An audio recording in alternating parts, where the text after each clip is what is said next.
ونؤمن به ونتوكل عليه ونعوذ بالله من شرور أنفسنا ومن سيئات أعمالنا من يهده الله فلا مضل له ومن يضلله فلا هادي له ونشهد أن لا إله إلا الله وحده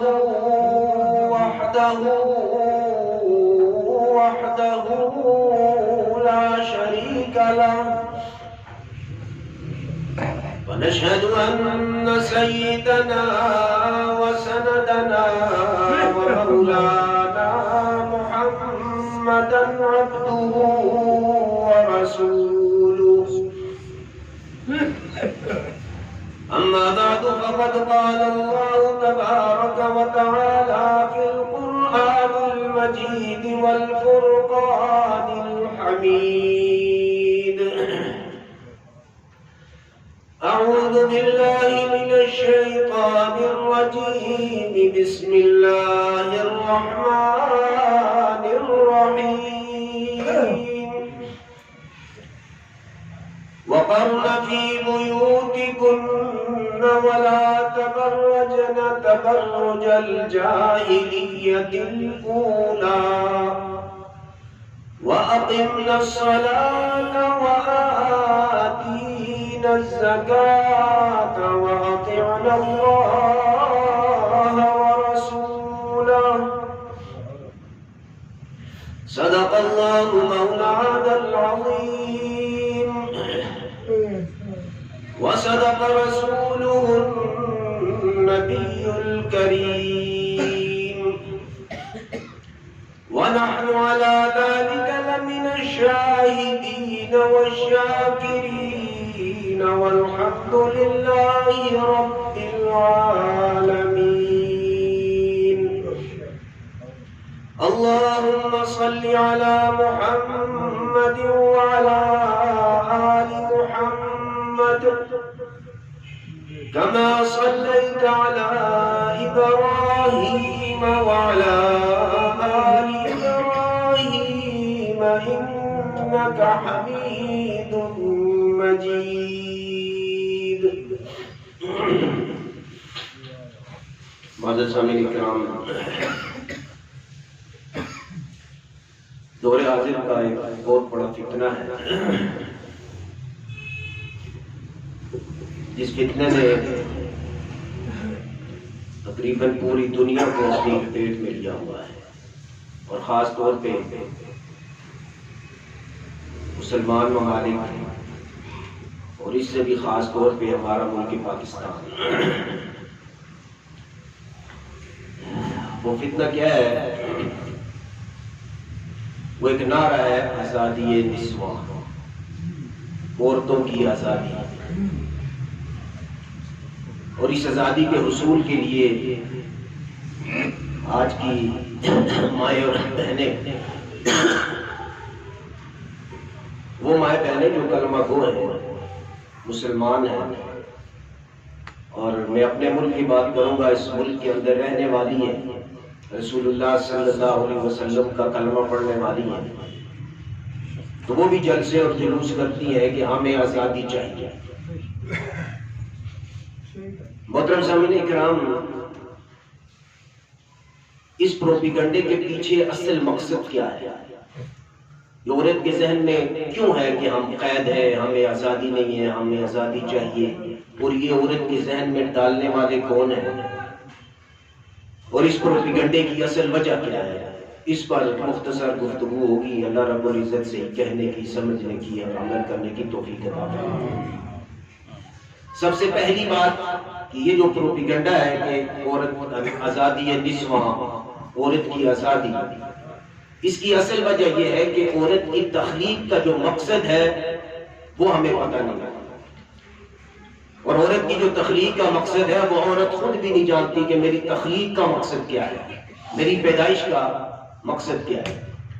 دیکھیے اللہ رب العزت قرآن میں کہتے ہیں وَخَلَقْنَاكُمْ أَزْوَاجًا، میں نے تم کو جوڑا جوڑا پیدا کیا ہے۔ اب یہ جوڑا جوڑا پیدا کرنے میں اللہ کی کوئی نہ کوئی حکمت ہوگی نا۔ ایک تو یہ ہے کہ اللہ نے انسانوں کو کس لیے پیدا کیا؟ عبادت کے لیے، یہ تو ایک الگ شعبہ ہے۔ لیکن انسان نے ایک خاص مدت تک اس دنیا میں رہنا ہے، اس دنیا کا نظام چلانا ہے، اس دنیا کے اندر ایک زندگی کا حصہ گزارنا ہے، اس کے بھی تو کچھ اصول و ضوابط ہوں گے کہ نہیں؟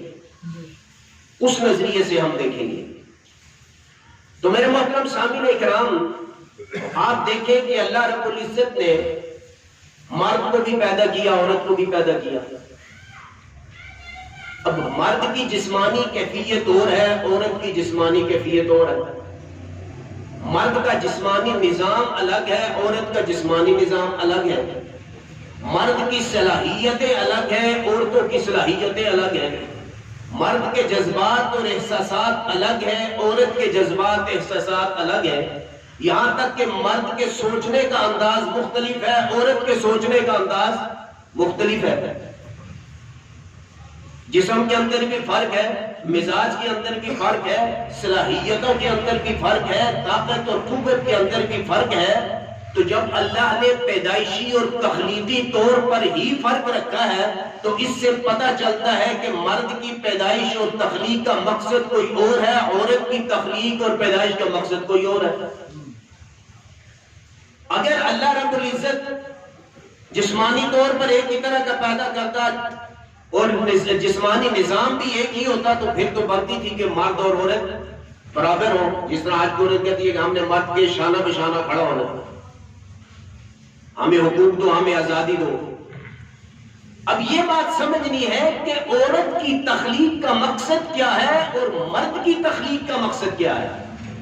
اللہ نے جو مرد کو پیدا کیا ہے اس دنیا کے اعتبار سے، اللہ نے کیوں پیدا کیا، اللہ اس سے کیا چاہتا ہے، اور عورت کو جو اللہ نے پیدا کیا ہے اللہ اس سے کیا چاہتا ہے۔ جب یہ بات سمجھ آ جائے گی تو پھر یہ کہیں نہیں ذہن میں آئے گا کہ عورت قید ہو گئی، پھر یہ ذہن میں نہیں آئے گا۔ اب عورت کو اور مرد کو کس نے پیدا کیا ہے؟ اللہ نے۔ تو میں اور آپ اس بات پر تو تبصرہ نہیں کر سکتے کہ مرد کو اللہ نے اس لیے پیدا کیا، عورت کو اللہ نے اس لیے پیدا کیا۔ یہ فیصلہ کون کرے گا؟ یہ فیصلہ پیدا کرنے والا کرے گا، جس نے پیدا کیا ہے۔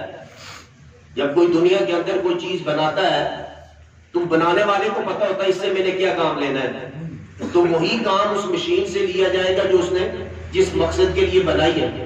اگر ایک مشین کسی خاص مقصد کے لیے بنائی ہے اور کام اس سے کوئی دوسرا لیا جائے تو کام دے سکتی ہے، نظام بگڑ جائے گا۔ تو اب جس اللہ نے مرد کو بھی پیدا کیا، جس اللہ نے عورت کو بھی پیدا کیا، اس اللہ سے پوچھتے ہیں کہ پروردگار مرد کی تخلیق کا تیرا کیا مقصد ہے اور عورت کی تخلیق کا تیرا کیا مقصد ہے۔ اب اللہ سے نہ میں پوچھ سکتا ہوں نہ آپ پوچھ سکتے ہیں۔ اللہ سے ہم پوچھ سکتے ہیں براہ راست؟ ہم نہیں پوچھ سکتے۔ اللہ سے پوچھنے کا جو بہترین ذریعہ ہے وہ ہے رسول اللہ صلی اللہ علیہ وسلم۔ اللہ سے پوچھنے کا جو ذریعہ ہوتے ہیں وہ انبیاء اکرام علیہ السلام اور ہمارے نبی رسول اللہ صلی اللہ علیہ وسلم ہے، محمد رسول اللہ صلی اللہ علیہ وسلم۔ تو اللہ کے نبی سے ہم پوچھیں گے کہ اللہ نے عورت کو کس مقصد کے لیے پیدا کیا، مرد کو کس مقصد کے لیے پیدا کیا۔ تو جب ہم رسول اللہ صلی اللہ علیہ وسلم کی تعلیمات کے اندر غور کرتے ہیں اور اس کا احاطہ کرتے ہیں تو ہمیں ایک بات کھل کر پتہ چلتا ہے کہ اللہ نے انسان کی زندگی کے دو شعبے بنائے ہیں۔ انسان کی زندگی، اس دنیاوی زندگی کے کتنے شعبے ہیں؟ دو شعبے۔ آخرت کی زندگی تو اور مزے کی ہے نا، وہاں تو کوئی جنجال پورا ہے ہی نہیں۔ وَفِيهَا مَا تَشْتَهِيهِ الْأَنفُسُ، جو چاہو گے مل جائے گا۔ محنت کی ضرورت نہیں، کوشش کی ضرورت نہیں، جد و جہد کی ضرورت نہیں، مزدوری کرنے کی ضرورت نہیں۔ وَفِيهَا مَا تَشْتَهِيهِ الْأَنفُسُ، دل میں خیال آیا وہ چیز حاضر ہے، وہ ایک الگ ہے۔ دنیا کی بات کر رہا ہوں، دنیا کے اندر ہم رسول اللہ صلی اللہ علیہ وسلم کی جب تعلیمات کے اندر غور کرتے ہیں تو ہمیں یہ بات پتہ چلتی ہے کہ اللہ نے ہر انسان کی زندگی کے دو شعبے قائم کیا اس دنیا میں۔ ایک شعبہ ہے گھر کے اندر کی زندگی کا، اور ایک شعبہ ہے گھر سے باہر کی زندگی کا. یہ دو شعبے ہیں. ایک گھر کے اندر کی زندگی کا شعبہ ہے اور ایک گھر سے باہر کی زندگی کا شعبہ ہے. اب جب ان دونوں شعبوں کے اندر توازن ہوگا، دونوں شعبوں کے اندر انسان کام کر رہا ہوگا، گھر کے شعبے میں اور باہر کے شعبے میں ایک توازن قائم ہوگا، تو انسان کی زندگی بڑی پرسکون ہے. یہ دنیا والی. اگر کسی ایک شعبے کے اندر بھی توازن خراب ہو گیا تو یہ دنیا کی زندگی پریشانی اور مصیبت اور تکلیف ہے. دونوں شعبوں کے اندر توازن کا قائم رکھنا یہ زندگی کو استوار کرے گا. کئی لوگ آپ نے سنا کہ گھریلو بڑی پریشانی ہے، کہتے ہیں نا لوگ گھریلو پریشانی ہے. کیا یہ گھریلو پریشانی کیا وہ زندگی کا جو شعبہ گھر والا ہے نا اس کے بارے میں بتا، وہ شعبہ میرا ٹھیک نہیں ہے. اب اللہ رب العزت نے جب دو شعبے بنائے تو اللہ نے پھر جوڑا بھی بنایا. ان کی صلاحیتیں بھی الگ کر دی، ان کی جسمانی ساخت الگ کر دی، ان کا جسمانی نظام الگ کر دیا، ان کی سوچ اور سمجھ اور مزاج الگ کر دیا. اور عورت کو کہا وَقَرْنَ فِي بُيُوتِكُنَّ، تم گھروں کے اندر قرار پکڑو، تمہارا شعبہ یہ ہے. وَقَرْنَ فِي بُيُوتِكُنَّ کا مطلب یہ ہے کہ تمہارا شعبہ گھریلو زندگی کا شعبہ ہے، چار دیواری کی اندر کی زندگی کا شعبہ ہے، تم اس کو سنبھالو. بات سمجھ رہی؟ تم اس شعبے کو سنبھالو جو گھر کے اندر کا شعبہ ہے. اور مرد کو کیا حکم دیا کہ تم گھر سے باہر کا جو زندگی کا شعبہ ہے اس کو سنبھالو. یعنی اللہ نے کہا کہ ملازمت کرنا مرد کا کام ہے، پیسہ کمانا مرد کا کام ہے، مزدوری کرنا مرد کا کام ہے، سیاست کرنا مرد کا کام ہے، حکمرانی کرنا مرد کا کام ہے، اور مرد کا تجارت کرنا، زراعت کرنا مرد کا کام ہے. کہ گھر کے باہر کا جو شعبہ ہے اس کا ذمہ دار مرد ہے، اور عورت جو ہے وہ گھر کے اندر کے شعبے کی ذمہ دار ہے، مرد باہر کے شعبے کا ذمہ دار ہے. اب گھر سے جب باہر کا شعبہ ہے یہ محنت مانگتا ہے کہ نہیں؟ آپ گھر سے سارے نکلے ہوئے نا صبح مزدوری کرنے کے لیے، کام کرنے کے لیے، یہ محنت مانگتا ہے کہ نہیں مانگتا؟ مزدور باہر نکلے گا، مزدوری کرے گا، محنت مانگے گا کہ نہیں مانگے گا؟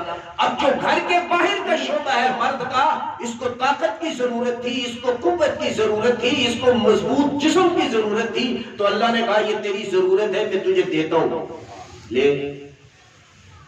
مرد سوچتا ہے میں بات کیا ہے طاقتور عورت سے، یہ طاقتور ایک مقصد کے لیے بنایا بھائی، اس لیے نہیں بنایا عورتوں کو مارو. اللہ نے تجھے شعبہ جو دیا اس میں طاقت کی ضرورت تھی، صلاحیتوں کی زیادہ ضرورت تھی، قوت کی زیادہ ضرورت تھی، اللہ نے دے دیا. اور عورت کیونکہ گھر کے اندر کی ذمہ دار ہے تو وہاں طاقت اور قوت کی وہ ضرورت نہیں جو گھر سے باہر ضرورت ہے، اس کو کمزور پیدا کر دیا، اس کو اس کے مطابق دیا، مرد کو اس کے مطابق دیا. اور مرد کو کہا کہ باہر کی ذمہ داری ساری تیری ہے، عورت کو کہا کہ گھر کے اندر کی ذمہ داری ساری تیری ہے. اور قرآن یہی کہتا ہے وَقَرْنَ فِي بُيُوتِكُنَّ، عورتوں کو کہ تم گھروں کے اندر قرار پکڑو، تم گھروں کے اندر رہو. کیونکہ آج بھی دیکھیں نا گھر کے اندر کا شعبہ اللہ نے کس کو دیا؟ میں نے کہا عورت کو دیا. آج بھی اگر آپ بازار صبح جاتے ہیں نا سبزی لینے، گوشت لینے، پہلے گھر سے بیگم سے اجازت دیتے ہیں آج دن کو کیا لاؤں، کیا پکانا ہے، اپنی مرضی سے کسی دن لے آئے. وہ صحیح چیز بھی ہوگی تو وہ غلط ثابت ہوگی، نہیں آج یہ پکانا ہی نہیں تھا اب تو لے کے آئے. یہ اندر کا شعبہ اس نے بھائی اس کے مشورے کے بغیر کبھی کوئی چیز نہ لائے، اللہ نے دیا ہوا کیا پکانا ہے، کیسے پکانا ہے، یہ اس کا کام ہے. اس لیے ہر بندہ گھر سے پہلے پوچھتا ہے کہ میں پکانا کیا لے کے آؤں، یہ شعبہ اس کا ہے. یہ پردہ کہاں لٹکانا ہے آپ فیصلہ نہیں کر سکتے، آپ لٹکائیں دوسرے دن اترا ہوا ہوگا، تو شعبہ اس نے وہ بتائے گی کہاں لٹکانا ہے، بیڈ کہاں لگانا ہے، صوفہ کہاں لگانا ہے، کارپٹ کون سا بچھانا ہے، رنگ کون سا کرانا ہے، اپنی مرضی سے کرائیں. یہ اس کا شعبہ ہے سارا. بچوں کی پرورش کیسے کرنی ہے، تربیت کیسے کرنی ہے، کھانا بچوں کو کیسے کھلانا ہے، کس وقت کھلانا ہے، بچہ کیوں رو رہا ہے، باپ کو نہیں سمجھ آئے گی بچہ کیوں رو رہا ہے، بھوک کی وجہ سے رو رہا ہے، بیماری کی، اس کے رونے کے انداز سے ماں بتائے گی کہ کیوں رو رہا ہے، بھوک ہے یا بیمار ہے، کیونکہ گھر کے اندر کا شعبہ ہی اس کا. اور رسول اللہ صلی اللہ علیہ وسلم کی گھریلو تمام زندگی کی جو حدیث ہے وہ ازواج مطہرات سے ہے، صحابہ سے نہیں ہے. کیوں؟ اندر کا شعبہ ہے عورتوں کا، ازواج کا اندر کا شعبہ ہے چار دیواری کا. میرے محترم تو میں آج عرض یہ کہہ رہا ہوں کہ اللہ نے باہر کا شعبہ مرد کو دیا اور گھر کے اندر کا شعبہ کس کو دیا؟ عورت کو دیا. گھر کی ملکہ عورت ہے, اندر کیسا نظام چلانا ہے وہ اس کی ذمہ داری ہے. آپ کما کر کیسے لانا ہے, اس کی ضرورت کیسے پوری کرنی ہے, اس کا خرچہ کیسے پورا کرنا ہے, اس کی خواہشات کیسے پوری کرنی ہے, یہ مرد کی ذمہ داری ہے. یا کما لا دے اس کو. یہی وجہ ہے کہ بیوی جس انداز سے اپنے شوہر سے کسی چیز کا مطالبہ کرتی ہے ماں باپ سے نہیں کرتی. شوہر کی کفالت کے اندر اس کی ذمہ داری ہے کہ وہ کما کر لائے, اس کو دے. تو یہ دو شعبے ہیں, اللہ نے دونوں شعبوں کو تقسیم کر دیا ہے. گھر کے اندر کا شعبہ کس کو دیا؟ عورت کو. اور گھر کے باہر کا شعبہ کس کو دیا؟ مرد کو.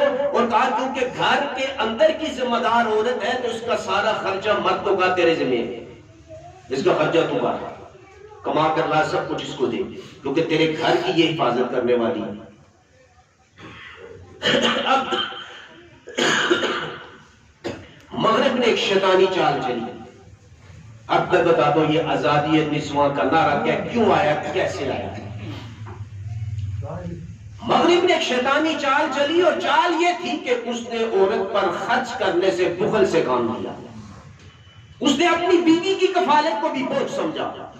مغرب نے عورت کو صرف ہوس کا سامان سمجھا, عیاشی کا سامان سمجھا اور اپنی خواہشات کی تکمیل کا ذریعہ سمجھا. اب اس خواہش کو پورا کرنے کے لیے, خواہشات کی تکمیل کے لیے اس نے عورت کو ایک جال کے اندر پھنسایا اور ایک خوبصورت نعرہ دیا. اور وہ نعرہ ایسا دیا کہ عورت سمجھے ہاں یہ بات تو ٹھیک کر رہا ہے. اس نے عورت کو کہا کہ تمہیں گھر کے اندر قید کیا اسلام نے, وقرن فی بیوتکن, تمہیں قید کر دیا اسلام نے گھر کے اندر, تمہیں قید کر دیا حجاب کے اندر. تم تو باہر نہیں نکل سکتی, تم اپنی خواہش کے مطابق زندگی نہیں گزار سکتی. تو یہ تو اسلام نے تم پر پابندیاں اور قید عائد کر دی ہے. لہٰذا تم اپنا حق لو. جس طرح مرد باہر نکلتا ہے تم بھی نکلو, جس طرح مرد کماتا ہے تم بھی کماؤ, جس طرح مرد کام کرتا ہے تم بھی اس کے شانہ بہ شانہ کھڑی ہو. اور جہاں یہ چیز تمہیں حاصل نہیں ہے وہاں جلسے نکالو, جلوس نکالو اور اپنی حکومتیں سے اس کو حکومتوں سے طلب کرو اور اپنے حقوق طلب کرو, خود کماؤ. مرد کی محتاجگی کیوں کرتی ہو؟ یہ نعرہ کس نے دیا؟ مغرب نے دیا. اور یہ پہلے سے بھی کچھ مرد ایسے ہیں جو عورتوں کی شبیہ اختیار کرنا چاہتے تھے, کچھ عورتیں مردوں کی. آپ نے دیکھا نا کئی نوجوان ہیں یہ یہاں اس نے وہ ڈالے ہوتے ہیں, کیا کہتے ہیں, بالیاں کانوں کے اندر, ادھر کڑے ڈالے ہوئے ہیں, لاکٹ ڈالے ہوئے ہیں, یہ کیا ہے. اور عورتوں کو آپ دیکھیں مردوں کا لباس پہنا ہوا ہے, بال کٹے ہوئے ہیں, مردوں کے بال پیچھے کیے ہوئے ہیں. آج کل لڑکوں نے پیچھے پونیاں بھی کی ہوئی ہیں. میں کچھ شرم کرو یار, اللہ نے تمہیں مرد بنایا ہے, اللہ نے عزت دی ہے, تم کیا درمیانی مخلوق بن رہے, نہ پتہ لگتا ہے بندہ ہے, نہ پتہ لگتا عورت ہے. دیکھنے والا بھی حیران ہو جاتا ہے, پتہ نہیں کیا ذہن میں آتا ہے کہ ہم کیا چیزیں لگ رہے ہیں.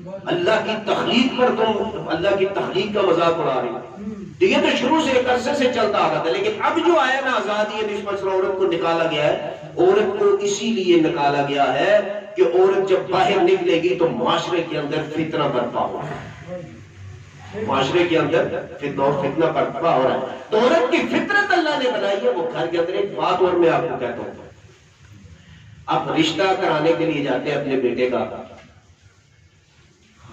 وہاں پوچھتے ہیں کہ لڑکی کیا کرتی ہے. آپ کو بتایا جاتا ہے صبح گھر سے نکلتی ہے, رات کو آتی ہے, کوئی پتہ نہیں کیا کرتی ہے. کوئی شخص اپنے بچے کا وہاں رشتہ کرائے گا؟ وہ بھی نہیں کروائیں جو آزادی نسواں کے نعرے لگاتے ہیں, وہ بھی نہیں کروائیں گے. وجہ کیا ہے؟ عورت کا ذمہ داری اور شعبہ گھر کے اندر کا ہے. اگر کہا جائے کہ عورت تو یہ بچی تو ہم نے محلے میں دیکھی کبھی نہیں, تو جاتی چار دیواری میں, تو رشتہ کرائے گا کہ نہیں کرائے گا؟ فوراً کرائے گا. کیوں کہ جو ذمہ داری اللہ نے اس پر عائد کی تھی, جو اس کی فطرت ہے وہ بیائی نہیں اسی پر پوری اترتی ہے. تو لہٰذا یہ عورت بالکل 100% صحیح ہے. اسی طرح بیٹی کا رشتہ کرانا ہے اور بندے سے کروانا ہے تو جا کے پتہ کرے کہ بندہ کرتا کیا ہے, لڑکا. پتہ چلے سارا دن گھر میں سویا رہتا ہے, کوئی رشتہ دے گا؟ نہیں دے گا. وہ سگا بھتیجا بھی ہو نہیں دے گا, باجا ہو نہیں دے گا. کیوں بھائی؟ تیری ذمہ داری اللہ نے گھر سے باہر رکھی ہے, کما. تو گھر میں لیٹ کے کیا کرتا ہے؟ یہ تو ایک عام جاہل آدمی جو ہے نا اس کو بھی پتا ہے کہ مرد کا یہ ذمہ داری ہے، عورت کی یہ ذمہ داری، اور جب اپنی اپنی ذمہ داریوں پہ ہوں گے تو اس پر بھروسہ کیا جائے گا، اگر اپنی اپنی ذمہ داریوں پہ نہیں ہے تو اس پر کوئی بھروسہ نہیں کیا جائے گا۔ تو عورت کو نکالا گیا کہ باہر نکل، اور باہر نکل کے تو اپنے حقوق لے۔ اسلام نے تجھے قید کر دیا ہے گھر کے اندر، پردے کے اندر، چار دیواری کے اندر، اور مرد باہر پھرتا ہے۔ اب عورت نے نعرہ لگایا، باہر نکلی۔ جب عورت کو مغرب میں باہر نکالا تو ہم مجھے بتائیں کہ پوری تاریخ کا مطالعہ کریں، مغرب کے اندر 100 میں سے 4 یا 3% عورتیں حکمران ہوں گے، باقی تو سارے حکمران مرد ہیں۔ تو انہوں نے عورت کو حکمرانی کیوں نہیں دی، اپنے برابر کیوں نہیں کھڑا کیا؟ وہ بھی دھوکہ کر رہے ہیں۔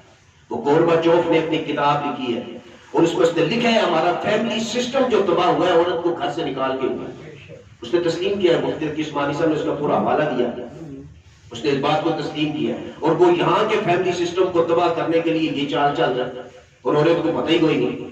اب جب عورت باہر نکلی، ذرا غور کرے، وہ عورت جو گھر میں 2 گھنٹے صفائی کرتی تھی، کام کرتی تھی، بچوں کو پالتی تھی، اس کو ہر چیز میسر تھی، وہ دفتر میں 8 گھنٹے کام کرتی ہے، کلرک ہے، جہاز میں لوگوں کو کھانا دیتی ہے، ہوٹلوں میں کھانا دیتی ہے، کیشیئر بنی ہوئی ہے، مینیجر بنی ہوئی ہے، پورا دن کھپتی ہے، شام 4 بجے تک ڈیوٹی کرتی ہے صبح سے، اب اس کو جا کے تنخواہ ملتی ہے، تو وہ گھر میں 2 گھنٹے کا کام تو راس نہیں آیا، وہ تو قید تھی۔ یہ جو 8 گھنٹے ہم نے اس پر مشقت ڈال دی تھی، یہ کون سی آزادی ہے؟ یہ کون سی آزادی ہے؟ سمجھنے کی بات ہے نا۔ مفت میں مجھے بیٹھے بٹھائے جو پیسے مل رہے ہیں، سکون سے ہر چیز آسانی سے مل رہی ہے، تو میں کو نہیں جی، جس طرح بنی اسرائیل نے کہا تھا کہ من و سلوہ نہیں چاہیے جی، ہمارے لیے ترکاریاں بناؤ، ہمارا دال بھی دو، ہمیں یہ بھی دو، وہ بھی دو، اللہ نے کہا کرو کھیتی باڑی، مزے کرو۔ تو میرا مطلب یہ ایک خوشنما نعرہ دیا گیا، اس کے پیچھے ایک بہت بڑا جال ہے، اور عورت کو بھی تباہ کرنے کا ہے اور فیملی سسٹم کو بھی تباہ کرنے کا۔ اب جب یہ عورت گھر سے نکلی، باپ بھی باہر ہے، ماں بھی باہر ہے، بیٹی بھی باہر ہے، بیوی بھی باہر ہے، گھر بند ہے، چھوٹے چھوٹے بچے ہیں کہاں، اس کو کوئی آیا سنبھال رہی ہے، کسی کا بچہ نرسری کے اندر تڑپ رہا ہے، اور ماں پیسہ کما رہی ہے، کھا رہے ہیں، پی رہے ہیں، اور جب گھر آتی ہے شوہر کہتا ہے کہ کھانا بناؤ، میں تو تھک گئی ہوں، مجھ سے تو نہیں بنتا، شروع ہو گیا پھٹا۔ 2 مہینے بعد طلاق ہوگی، کام ختم، کام ختم۔ یہ کیوں؟ ہم نے وہ جو شعبے اللہ نے ہمیں دے رکھے تھے، جو ذمہ داریاں عائد کر رکھی تھی، ہم اس پر پورا ہی نہیں اترے، تو زندگی کا توازن بگڑ گیا۔ جب زندگی کا توازن بگڑا تو رات بھی تباہ ہو گئی۔ اب یہ بچہ، جس چھوٹے بچے کو ہم دوسری عورتوں کے حوالے کر کے عورتیں کام پر نکل گئی ہیں، اس بچے کو اللہ نے ماں کی ممتا سے محروم، اس نے ماں نے اپنے بچے کو اس ممتا سے محروم کر دیا، اس محبت سے جو اللہ نے اس کے دل پر رکھی ہوئی تھی۔ اس بچے کی تربیت نہیں ہوئی۔ وہ جس نبی نے ماں کی گود کو پہلی درسگاہ تربیت کا بتایا تھا، یہ بچہ اس سے بھی محروم ہو گیا۔ اس کو تربیت ہی نہیں ہے، اس کی پرورش ہی نہیں ہوئی، اس ماں نے اس کی تربیت ہی نہیں کی، وہ نوکروں کے ہاتھوں میں پلا۔ معاشرے کے اندر جب آئے گا تو یہ کیا کرے گا جو آج کل بچے کر رہے ہیں، یہ کرے گا۔ تو عورت جب فطرت سے باغی ہو جائے گی، جو اس کی فطرت ہے اس سے بغاوت کرتی ہے، تو معاشرہ تباہ ہو جاتا ہے۔ سیدنا حضرت علی کرم اللہ وجہہ، حضرت فاطمہ رضی اللہ تعالیٰ عنہ، اپنے اپنے کام تقسیم تھے۔ گھر کے باہر کے کام سارے حضرت علی کرتے تھے، گھر کے اندر کے کام سیدہ فاطمہ تو زہرا کرتی تھی، ان سے بڑھ کر کوئی ہے کائنات کے اندر؟ خاتون جنت اپنے ہاتھ سے چکی پیس رہی ہے، پانی لا رہی ہے، جھاڑو دے رہی ہے۔ گھر کے اندر کا شعبہ عورت کا ہے، گھر کے باہر کا شعبہ مرد کا ہے۔ اس لیے عورت گھر کے اندر کے شعبے کو سنبھالے گی اور مرد باہر کے۔ اب اس تمہید کے بعد ذہن میں سوال آتا ہے جو عام طور پر آج کل مسلمان بھی کرتے ہیں کہ دیکھیں جی اللہ نے کہا وقرنا فی، اب عورت کو گھر کے اندر آپ نے بند کر دیا، گھر کے اندر قرار سے رہو، تو عورت کی خواہش نہیں ہے میں گھر سے نکلوں، اس کے رشتہ دار ہیں، اس کے ماں باپ ہیں، اس کے تائے چاچے پھوپھے ہیں، اس کے اور معاشرے کے اندر تعلقات ہیں، اس کا بھی دل کرتا ہے میں باہر نکلوں، تفریح کروں، باہر کھانا کھاؤں، کہیں دعوت ہے وہاں جاؤں، ادھر ادھر جاؤں، تو یہ تو بالکل پابند کر دیا نا، بات تو وہی ہوگی گھروں کے اندر قرار سے رہو۔ یہ ترجمہ اور یہ تفسیر اس آیت کی نہیں ہے۔ وقرنا فی بیوتکن کا مطلب یہ ہے کہ بلا ضرورت عورت گھر سے نہ نکلے، بلا ضرورت عورت گھر سے نہ نکلے، اس کا شعبہ ہے گھر کے اندر کا، وہ گھر کو سنبھالے۔ ہاں ضرورت کے تحت عورت بالکل نکل سکتی ہے، اس کو قید نہیں کیا ہوا اسلام نے، بند نہیں کیا ہوا۔ آپ دعوت پہ کے جا رہے ہیں تو ساتھ دے کے جائیں بیگم کو، کسی فنکشن پہ جا رہے ہیں ساتھ لے کے جائے بیگم کو، سیر و تفریح کے لیے جا رہے ہیں کسی جگہ بیگم کو ساتھ لے کے جائے، اسلام نے اس کو پابند نہیں کیا ہوا۔ ہاں اسلام نے کسی بھی زمانے میں، صرف آج کے دور میں نہیں، حضرت آدم سے آج تک کسی زمانے میں اللہ نے کسی مذہب کے اندر پیسہ کمانے کا ذمہ عورت کو نہیں دیا۔ یہ ذہن میں رکھیں، پیسہ مرد نے کمانا ہے، عورت پر خرچ کرنا ہے، کیونکہ صلاحیت ہے، یہ کمانے کی صلاحیت اللہ نے مرد کو دی ہے، عورت کو دی نہیں۔ عورت کو صلاحیت گھر کے اندر کی دی ہوئی ہے۔ اب عورت کو باہر نکلنا چاہیے، اگر تو وہ ماں باپ کی کفالت میں تو باپ خرچ کرے گا، اگر شادی شدہ ہے شوہر خرچ کرے گا، اگر باپ بھی نہیں ہے شوہر بھی نہیں ہے، اب اس عورت کو اسلام خود اجازت دیتا ہے کماؤ۔ یہاں پابندی آئے گا نہیں ہے، اس نے کھانا کھانا ہے کہ نہیں کھانا، اس نے پیٹ بھرنا ہے، اس کے بچے اس نے پالنے۔ یہاں اسلام اس کو نہیں روکتا کہ نہیں گھر کے اندر رہو، اسلام کہتا ہے نکلو کماؤ کھاؤ۔ اور اسی طرح رسول اللہ صلی اللہ علیہ وسلم خود ازواج مطہرات کو لے کے نکلتے تھے، تفریح بھی رسول اللہ صلی اللہ علیہ وسلم نے کی، دعوت کے اندر بھی لے کر کے۔ ایک شخص آیا رسول اللہ صلی اللہ علیہ وسلم کی خدمت میں، یا رسول اللہ صلی اللہ علیہ وسلم میں آپ کی دعوت کرنا چاہتا ہوں۔ اللہ کے نبی صلی اللہ علیہ وسلم نے فرمایا کیا عائشہ بھی میرے ساتھ؟ عائشہ کی بھی دعوت ہے یا میری اکیلے ہے؟ یہ حدیث بڑی قابل غور ہے۔ تو اس شخص نے کہا یا رسول اللہ صلی اللہ علیہ وسلم میں تو آپ کی اکیلے ہی کرنا چاہتا ہوں۔ صحابہ میں کوئی تکلف نہیں تھا، نہ اللہ کے نبی میں تھا۔ تو جو دل کے اندر ہو جیسا کرنا چاہتے ہو ایسی بات کرنی چاہیے بندے کو صاف صاف، تو اگلے کو بھی برا نہیں بنانا چاہیے، جتنی جس کی وسعت ہے اس کے مطابق کرے گا۔ لیکن یہاں وجہ کوئی اور تھی، لیکن یہ سبق بھی یہی سے ملتا ہے۔ پوچھا کہ عائشہ کی بھی میرے ساتھ دعوت ہے؟ اس نے عرض کیا یا رسول اللہ صلی اللہ علیہ وسلم نہیں، صرف آپ کی ہے۔ تو اللہ کے نبی نے فرمایا پھر میں نہیں آؤں گا، میں دعوت قبول نہیں کرتا۔ کچھ عرصہ گزر گیا، پھر وہ شخص آیا، یا رسول اللہ صلی اللہ علیہ وسلم میرا دل چاہتا ہے میں آپ کو کھانا کھلاؤں، آپ کی دعوت کروں۔ اللہ کے نبی صلی اللہ علیہ وسلم نے پھر وہی سوال کیا عائشہ معی، کیا عائشہ بھی میرے ساتھ ہے، دعوت میں شریک ہے؟ اس نے کہا نہیں یا رسول اللہ آپ اکیلے ہی۔ فرمایا پھر میں نہیں آؤں گا، میں دعوت قبول نہیں کرتا۔ کچھ عرصے کے بعد پھر وہی شخص آیا اور آ کے پھر عرض کیا یا رسول اللہ صلی اللہ علیہ وسلم میں آپ کی دعوت کرنا چاہتا ہوں۔ اللہ کے نبی نے پھر یہی سوال کیا کہ عائشہ بھی میرے ساتھ ہے، اس کی بھی دعوت ہے؟ اس نے کہا ہاں نام یا رسول اللہ صلی اللہ علیہ وسلم ہاں ان کی بھی دعوت ہے۔ تو اللہ کے نبی صلی اللہ علیہ وسلم نے فرمایا پھر میں آؤں گا۔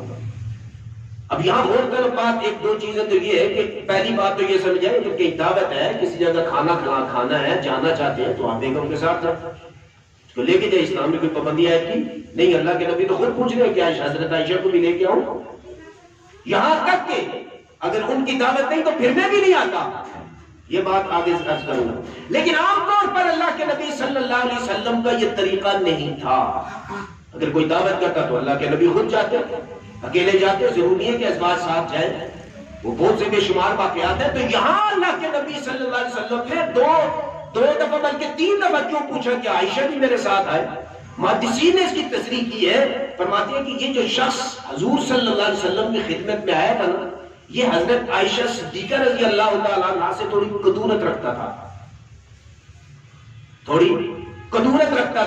اللہ کے نبی صلی اللہ علیہ وسلم نے اس لیے کہا کہ عائشہ بھی میرے ساتھ آئے گی، اللہ کے نبی اس کو ختم کرنا چاہتے تھے۔ تو 2 دفعہ انکار کیا اللہ کے نبی نے، یہ تیسری دفعہ جب دعوت کی تو رسول اللہ صلی اللہ علیہ وسلم خود دے۔ ایک تو یہ بتایا کہ حضرت عائشہ صدیقہ رضی اللہ تعالیٰ عنہ سے کدورت جو رکھتا ہے وہ کامل نہیں، اور اللہ کے نبی نے اس کا کھانا اس وقت تک قبول نہیں کیا جب تک حضرت عائشہ کی بھی دعوت نہیں کی۔ دوسری بات سمجھ آئی کہ اگر کسی سے کدورت محسوس ہوتی ہے اس کی دعوت کرو، اس کو گھر بلا لو، کدورت خود بہت ختم ہو رہی ہے، علاج بھی بتایا اللہ کے نبی صلی اللہ علیہ وسلم نے، تو اس کی دعوت کرو، آپ کی کدورت خود ختم ہو جائے گی۔ اب اس کا تجربہ کر کے دیکھیں، تجربہ کر کے کسی سے کدورت ہو، آج اس کو کھانا کھلاؤ، کل کھلاؤ، پرسوں کھلاؤ، کدورت خود اس کے دل سے بھی ختم، آپ کے دل سے بھی ختم۔ تو میرے محترم اللہ کے نبی صلی اللہ علیہ وسلم جب یہاں سے گئے تو یہ گھر ان کا دور تھا، مدینہ طیبہ سے باہر تھا۔ اب رسول اللہ صلی اللہ علیہ وسلم جب گئے تو راستے میں ایک میدان آیا، تو اللہ کے نبی صلی اللہ علیہ وسلم نے حضرت عائشہ سے فرمایا کہ عائشہ چلو دوڑ لگائیں، دیکھیں پہلے کون اس کو کراس کرتا ہے، آگے کون ہوتا ہے۔ یہاں حضرت عائشہ صدیقہ رضی اللہ تعالیٰ عنہ رسول اللہ صلی اللہ علیہ وسلم نے آپس میں مقابلہ کیا، دوڑ لگائی۔ تو یہ کیا ہے؟ تفریح ہے، اپنی بیوی کو جائز تفریح کرائیں، اس کے ساتھ کھیلیں. ہاں ایسی جگہ جہاں بے پردگی کا احتمال نہ ہو. یہ ایسی جگہ تھی جہاں کوئی بندہ نہیں تھا، کوئی آدمی نہیں تھا. اور بعض روایات میں یہ بھی آتا ہے کہ یہ اس دعوت پہ جاتے ہوئے نہیں لگائی، بعض روایت سے پتہ چلا کہ وہ الگ سے لگائی. اور اس روایت کے اندر بھی ہے کہ یہاں رسول اللہ صلی اللہ علیہ وسلم نے دوڑ لگائی. لیکن اس سے پتہ چلتا ہے کہ عورتوں کی تفریح کا بھی پورا سامان مہیا کرنا چاہیے انسان کو. یہ اللہ کے نبی کی تعلیم ہے. قرآن اللہ نے عورت کو بند نہیں کیا ہوا، عورت کو اجازت ہے باہر نکلنے کی، لیکن کچھ حدود اور قیود کے ساتھ. اور یہ صرف حدود اور قیود عورت پر عائد نہیں، مرد پر بھی عائد ہے. عورت کیونکہ مختلف چیز ہے، اس پر مختلف حدود ہے. مرد مختلف چیز ہے، اس پر مختلف حدود. مرد کے لیے کیا ہے؟ باہر نکلو قل للمؤمنین یغضوا من ابصارہم، اپنی نگاہیں نیچی رکھو. مرد پر بھی تو حد قائم ہے نا، صرف عورت پر تو نہیں. اور عورت کے لیے بھی یہی ہے وَقُلْ لِلْمُؤْمِنَاتِ يَغْضُضْنَ مِنْ أَبْصَارِهِنَّ، جب تم باہر نکلو تم بھی نگاہیں نیچی رکھو. یہ تو ایک چیز آ گئی. اب یہاں جو ہے اللہ نے جو باہر نکلنے کا طریقہ بتایا ہے وَقَرْنَ فِي بُيُوتِكُنَّ، تم گھر کے اندر رہو. اگر تم باہر نکلتی ہو کسی ضرورت کے تحت تو اس کا طریقہ یہ ہے وَلَا تَبَرَّجْنَ تَبَرُّجَ الْجَاهِلِيَّةِ الْأُولَىٰ، کہ تم اپنی زیب و زینت کو ظاہر نہ کرو جس طرح دور جاہلیت کے اندر عورتیں کیا کرتی تھی. یہ بات سمجھے ذرا. باہر نکلنے پر پابندی نہیں، لیکن جب باہر نکلو تو پھر نکلنے کا انداز کیا ہے کہ اپنی زیب و زینت کو چھپا لو. ہماری خواتین کیا کرتی ہیں؟ پورا ہفتہ منہ بھی نہ دھوئے، باہر نکلنے کے وقت ایسی تیار ہوتی ہے پہچانی نہیں جاتی یہ وہی ہے یہ کوئی اور ہے. اس سے اسلام نے منع کیا. وَلَا تَبَرَّجْنَ تَبَرُّجَ الْجَاهِلِيَّةِ الْأُولَىٰ، باہر جب نکل رہی ہو تو اپنی زیب و زینت کا اظہار نہ کرو. کیوں؟ یہ جاہلیت کا طریقہ ہے، جو دور جاہلیت کے اندر عورتیں کیا کرتی تھیں. اب یہ حدود اور قیود اللہ نے متعین کر دیے کہ ایسا باہر نکل کو لپسٹک لگا کے، میک اپ کر کے، ٹائٹس پہن کے، پینٹ پہن کے، ٹائٹ کپڑے پہن کے، بال کھلے رکھ کے، چہرے پر میک اپ کر کے نہ نکلو. یہ تو فتنہ ہے، یہ آزادی نہیں ہے. یہ کیا ہے؟ فتنہ ہے. یہ معاشرے کی تباہی کا ذریعہ ہے. اس لیے جب بھی نکلو تو زیب و زینت کو چھپا کے نکلو، اپنی زینت کا اظہار مت کرو. اب بعض لوگ یہ سمجھتے ہیں، کہتے ہیں کہ دیکھیں جی یہاں تو ذکر ہے ازواج مطہرات کا، یا نساء النبی لستن کاحد من النساء ان اتقیتن فلا تخضعن بالقول فیطمع الذی فی قلبہ مرض وقلن قولا معروفا وقرن فی بیوتکن. تو پیچھے تو ازواج مطہرات کا ذکر ہے، تو یہاں تو پردے کا حکم وقرن فی بیوتکن، گھر میں رہنے کا حکم تو ازواج مطہرات کو ہے. تو آپ نے ساری عورتوں پر کیسے لگا دیا؟ اگر آپ اس آیت میں غور کریں نا، اس آیت کے اندر صرف یہ حکم نہیں ہے گھر کے اندر ہو، اس میں اور بہت سے مسائل بھی ہیں، بہت سے احکامات بھی ہیں. ان میں غور کریں، نقلاً عقلاً دونوں طرح سے پتہ چلتا ہے کہ خطاب پوری امت کی عورتوں پہ ہے. ازواج مطہرات تو چنی ہوئی تھی، ان کا تو رب نے انتخاب کیا ہوا تھا، ان کی پاکیزگی کی گواہیاں تو رب نے آسمان سے اتاری ہیں. اب دیکھیں وَلَا تَبَرَّجْنَ تَبَرُّجَ الْجَاهِلِيَّةِ الْأُولَىٰ، اپنی زیب و زینت کو دور جاہلیت کی طرح ظاہر نہ کرو. تو اس کا کیا مطلب ہے کہ ازواج مطہرات زیب و زینت ظاہر نہ کرے، باقی ساری خواتین کریں؟ عقل سے بندہ کام نہ. یہ تو حکم سب کا ہے، کسی عورت کو بھی یہ حق حاصل نہیں ہے کہ وہ دور جاہلیت کی طرف رجوع کرے اور اپنے زیب و زینت کا اظہار کرے. تو پھر صرف ازواج مطہرات کے لیے کیسے ہو گیا؟ آگے اللہ فرماتا ہے اقیمنا الصلاۃ، نماز کو قائم کرو. تو نماز کا قائم کرنا پوری امت مسلمہ کی عورتوں کی ذمہ داری ہے، یہ صرف ازواج مطہرات کی ہے؟ ساری امت مسلمہ کی عورتوں کی ذمہ داری ہے نماز قائم کریں. آتین الزکاۃ، عورتوں کو حکم ہے زکات ادا کرو. تو زکات کی ادائیگی کا حکم صرف ازواج مطہرات کو نہیں، یہ ہر مومنہ عورت کو، ہر اس مسلمان عورت کو یہ حکم ہے وَأَطِعْنَا اللَّهَ وَرَسُولَهُ، اللہ اور اللہ کے رسول کی اطاعت کرو. تو یہ اللہ اور اللہ کے رسول کی اطاعت کا حکم صرف ازواج مطہرات کو ہے، یہ ساری عورتوں پہ ہے. جس طرح اس آیت میں باقی احکامات امت کی ساری مسلمان عورتوں پر لاگو ہوں گے، اسی طرح وَقَرْنَ فِي بِيُوتِكُنَّ یہ حکم بھی امت کی ساری عورتوں پر لاگو ہوگا. اور دوسری جگہ اللہ کہتا ہے یا ایھا النبی قل لازواجک وبناتک ونساء المؤمنین یدنین علیہن من جلابیبہن، اے نبی اپنی بیویوں اور اپنی بیٹیوں سے کہہ دے کہ اپنی اوڑھنیوں کو اپنے اوپر پھیلا کر رکھیں. یہاں جلابیب کا لفظ ہے، یہ جلباب سے ہے، اور جلباب ایسی چادر کو کہتے ہیں جو سر سے لے کے پاؤں تک وجود کو ڈھانپے ہوئے ہو. ہاں سمجھ رہے؟ بعض لوگ کہتے ہیں چہرے کا پردہ نہیں، چہرے کا پردہ نہیں. جلباب ایسی چادر کو کہا جاتا ہے جس کا وجود جو ہے وہ سر سے پاؤں تک پورا ڈھکا ہوا ہو، اس چادر کو جلباب کہتے ہیں. اور یہی قرآن لفظ دے گیا جلابیب. اب یہاں دیکھیں، خاص طور پہ جب عورتیں غم کے اندر ہو یا خوشی کے اندر ہو تو وہاں پردے کا اہتمام بھول جاتی ہیں. رسول اللہ صلی اللہ علیہ وسلم کی اصحاب کو دیکھیں. رسول اللہ صلی اللہ علیہ وسلم ایک غزوے سے تشریف لا رہے تھے، تو ایک عورت تھی مدینہ طیبہ کی، ان کا جو بیٹا تھا وہ بھی اس جہاد کے اندر شریک ہونے کے لیے گیا ہوا تھا. جب یہ لشکر واپس آیا تو اس عورت کا بیٹا نہیں نظر آیا. اس کو ماں، اس کا جوان بیٹا جنگ پہ گیا ہوا ہے، جب نہیں نظر آیا تو اس ماں کے دل پہ دکھ کیسا گزرا ہوگا. اس دکھ کی کیفیت میں عورت دوڑتی ہوئی اللہ کے نبی صلی اللہ علیہ وسلم کی طرف بڑی، صحابہ بھی وہاں موجود تھے، اور جا کے روتے ہوئے عرض کیا، یا رسول اللہ صلی اللہ علیہ وسلم میرا بیٹا نظر نہیں آ رہا. صحابہ نے عرض کیا، اس عورت سے یہ کہا کہ تمہارا بیٹا تو اللہ کے راستے میں شہید ہو گیا. اس شہادت کی خبر نے، ظاہر ہے بیٹا جب دنیا سے گیا ہو تو اس ماں کے دل پہ تو تکلیف اور دکھ کے اور درد کے اثرات تو آئیں گے نا. اس کو شدید دکھ اور درد کے انداز میں تھی، اور صبر و استقامت کا بھی وہ پہاڑ بنی. یہ نہیں کہ بے صبری کی، اس نے صبر بھی تھا.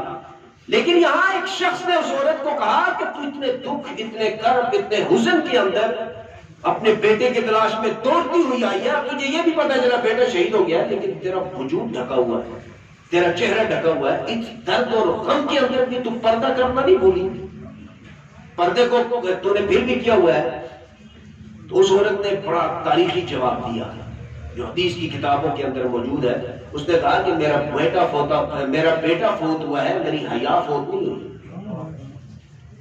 شہید میرا بیٹا ہوا ہے، فوت میرا بیٹا ہوا ہے، حیا میری فوت نہیں ہوئی کہ میں پردہ اتارتا. یہ ہے اسلام اور یہ ہے پردہ. رسول اللہ صلی اللہ علیہ وسلم کے زمانے میں حضرت ام عمارہ میدان جنگ کے اندر بھی آپ کو نظر آئی.